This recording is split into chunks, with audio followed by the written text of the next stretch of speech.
This was a crime just over a year ago that shook a small Poughkeepsie neighborhood. A 99-year-old woman suffocated and killed in her own home.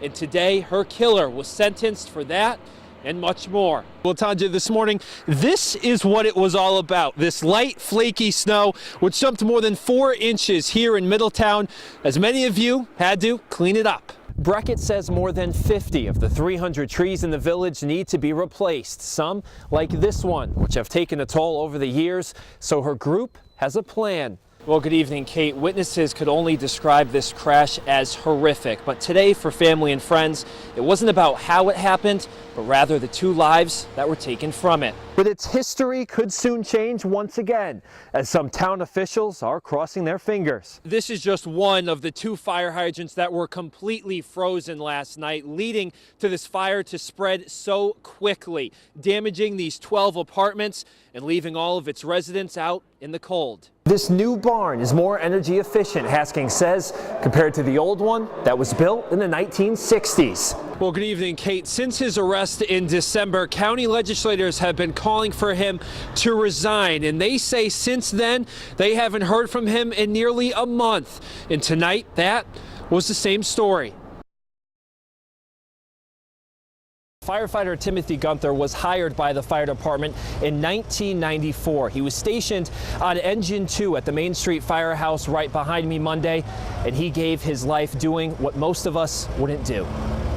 We read about it every day. We train to be safe every day, but we never think it's going to happen here to us. A city in mourning Tuesday as city and emergency officials announced firefighter Timothy Gunther, a 21-year veteran of the Poughkeepsie Fire Department, died after helping put out and save a man from a deadly house fire on Church Street Monday morning. Each and every time the brave members of the department leave the firehouse, they risk their lives. Fire officials responded to the home around 11. When they arrived, the first and second floor was in flames. Crews acted quickly to put the fire out and search all 3 floors for anyone trapped, and they rescued a man on the 2nd floor who was rushed to the hospital where he later died. During the rescue operation and the fire suppression operation, 3 firefighters sustained injuries. While assisting with the operation, 1 firefighter suffered a shoulder injury, another lower back pain. 54-year-old Gunther complained of shortness of breath and other cardiac-related issues. While at the hospital, firefighter Gunther's condition worsened, and later he went under surgery last evening. The 54-year-old later died. The other 2 firefighters were released from the hospital. 1 is back on duty. He was trying to save a life of another person yesterday, and he gave the ultimate sacrifice for that. Now, the cause of the fire is still under investigation. It's not considered to be suspicious. Gunther is expected to be buried with full firefighter honors. This is the last image that we have of her.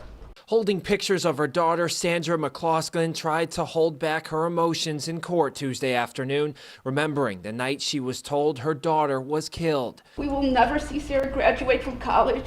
We will never see her falling in love. In January of last year, police say 64-year-old Carol Beck was driving drunk, nearly 3 times the legal limit down Route 9G in Tivoli, when she struck and killed 19-year-old Sarah McCloskey and her friend, 20-year-old Evelina Brown, both Bard College students seen here in this Facebook photo. If not for those brave students, Ms. Beck would have left both Lena and Sarah to die alone on the side of the road in that cold, dark night. Beck took off after hitting and killing the 2 girls. A short time later, she was arrested at a gas station. Her vehicle, investigators say, was damaged, as well as one of the girls' cell phones was found on the bumper. Beck has showed no remorse, no emotion.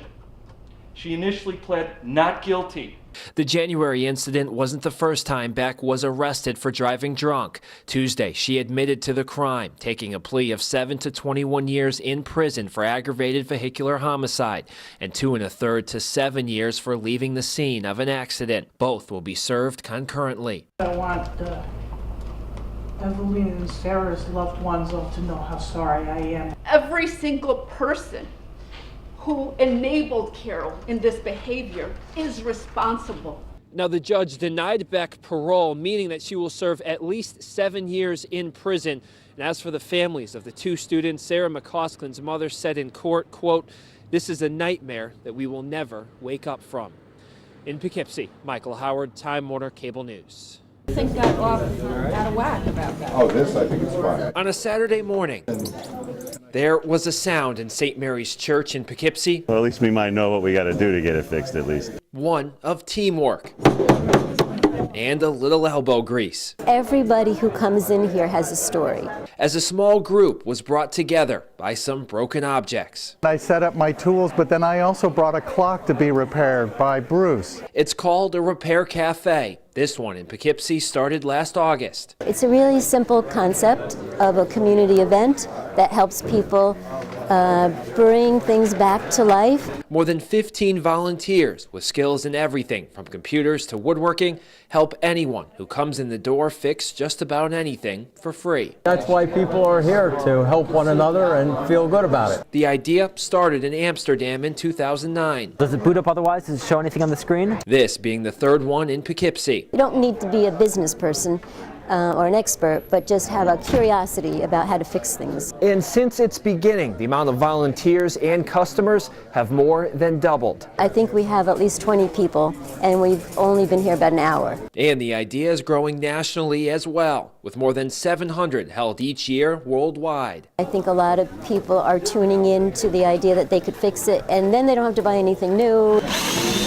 A fix that many hope will last into the future. I hope it grows. I hope that more people come out, we get more coaches, and that it becomes a vibrant part of Poughkeepsie. In Poughkeepsie, Michael Howard, Time Warner Cable News.